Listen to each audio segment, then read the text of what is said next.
अच्छा जीवन जीते।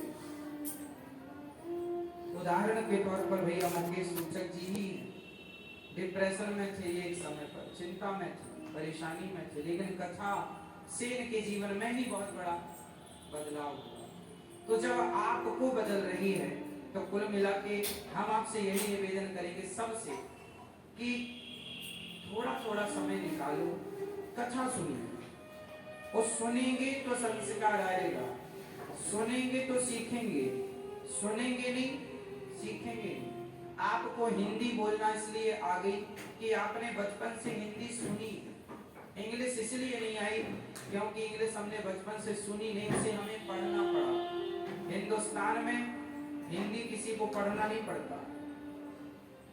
किसी बच्चे को हिंदी पढ़नी पड़ी, पैदा होती सुन सुन के माँ बाप बात करते सुनता है आगे, पर इंग्लिश पढ़ना पड़ता है हम सबको, क्योंकि हमारे यहाँ हिंदी प्रधान है, इंग्लिश प्रधान नहीं है। इंग्लिश हम लोगों ने पढ़ी तो आई, पर हिंदी पढ़ी नहीं। छोटा सा बच्चा स्कूल जाता है तब वो हिंदी बोलता है, केजी1 नर्सरी में हिंदी बोलता है, उसको हिंदी सीख गया, बिना पढ़े बिना स्कूल गए वो जानता है ना, ये मेरी माँ है, ये मेरे पिता है, ये मेरा स्कूल है, क्यों जी? पर उसे अब इंग्लिश बताना पड़ेगा, बेटा अब ये पढ़ो। तो सुन सुन के आपने सीख लिया हिंदी भाषा बोलना। यदि सुन सुन के भाषा का ज्ञान हो सकता है तो सुन सुन के संस्कार भी आ सकते हैं। सुनना सीखिए। पहला क्या है प्राथमिकता? सुनिए, ज्यादा से ज्यादा कथाओं को सुनिए। इसलिए कहते हैं ज्यादा नहीं थोड़ी सुना करिए। तो भैया हैदराबाद से आप हैं, आपको बहुत बहुत धन्यवाद कि आपने समय निकाला, और आपके बच्चों के भी अच्छे संस्कार ऑलरेडी तो हैं और मजबूत होंगे।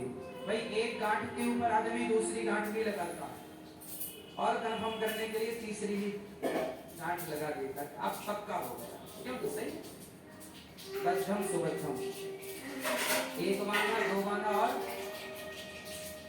ताला लगाने के बाद आप एक बार ताले को खींच के देखते हैं, पता है कि चाबी लग गई, ताला लग गया, फिर भी कंफर्म।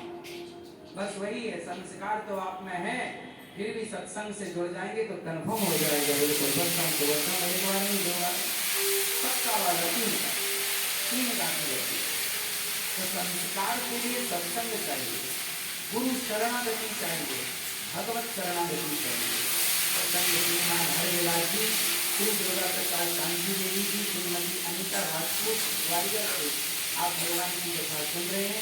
आप पहले भी सुन चुके हैं कथा को, और देखिए ये कथा है, प्यास बुझनी नहीं है, बार बार सुनने का जी कर रहा है। आप ग्वालियर से बार बार भगवान की शरण में आ जाते हैं, और सच्चाई तो ये है कि बिहारी जी ने आप सबको अपना लिया है, बार बार बुला लेते हैं।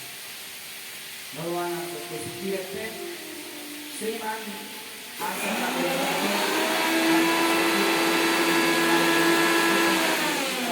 महाराज जी से आप आए हैं, और आपने अपने धर्म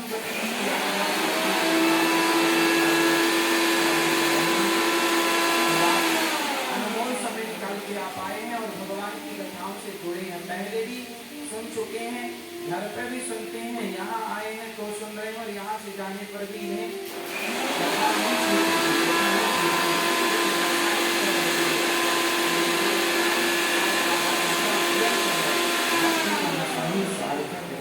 ये लग रहा है बहुत अच्छा।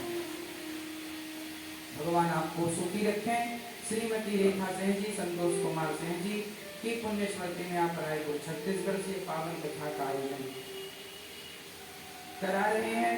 श्री राम प्रताप उपाध्याय जी, श्रीमती निर्मला देवी जौनपुर उत्तर प्रदेश से, हरिओम राघव जी मैया, गिरिजेश देवी जी कटरा मलोई अलीगढ़ से, आप सभी पर भगवान की पावन मंगलमय कृपा बनी रहे, और आप सभी इस पावन कृपा के अधिकारी हैं, इसलिए बिहारी जी ने आप सबको यहाँ बुलाया।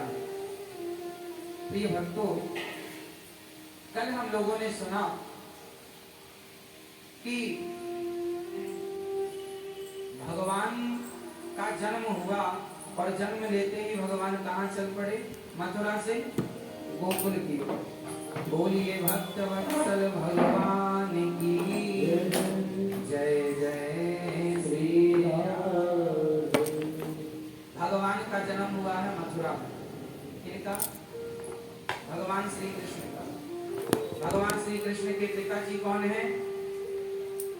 कौन है बताओ? भगवान श्री कृष्ण के पिताजी कौन है बताइए? वसुदेव जी। माता कौन है? देवकी। भगवान श्री कृष्ण का लालन पालन किसने किया बताओ?